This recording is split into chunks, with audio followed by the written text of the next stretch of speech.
Every year, Texas Monthly Magazine awards the Less Than Honorable Bum Steer Awards. Now, the magazine describes this as the dopes, villains, and terrible ideas that bedeviled our beloved state over the last 12 months. This year, the magazine's committee gave the city of Austin the ultimate dishonor, awarding the capital city as the bum steer of the year. Emily McCullar is a senior editor with Texas Monthly Magazine, a key member, in fact, of the Bums Committee. Ms. McCullar, is that the proper title?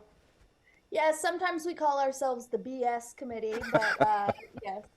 Either way works. Well, thanks for taking the time. You're an Austin native. So how does it feel to award your hometown this distinguished title? Well, I love for us to be number one in any regard, but it's a little bittersweet. I love Austin. Everybody at Texas Monthly loves Austin. So we don't want to see the city be a bum steer, but we have to award it to the recipient that feels the most deserving. Is Austin the first city to be awarded this distinction? I think so. Yeah.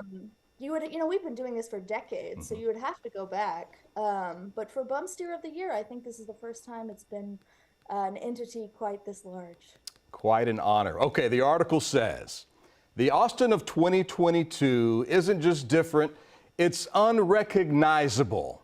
In what ways specifically? Well, I mean, you could go to as simply as, the skyline. If you're on that hill over Redbud where you can see all of downtown, it's completely different from what it was even 5-10 years ago. But mostly I think it's a city now, because of cost of living, especially because it's so expensive to live here. It's a city of stress and worry and hustle. And that's not the Austin necessarily that I remember growing up in. So that's, to me, what is very different. You did, in your article, the Texas Monthly article acknowledged the fact that in 2016, you all were optimistic about the city's eternal boom. That tone clearly has changed now that we're moving into a new year. Are you optimistic about anything with the city? Yes, I am. Like I said, we really do love Austin, and we're thinking of this as tough love.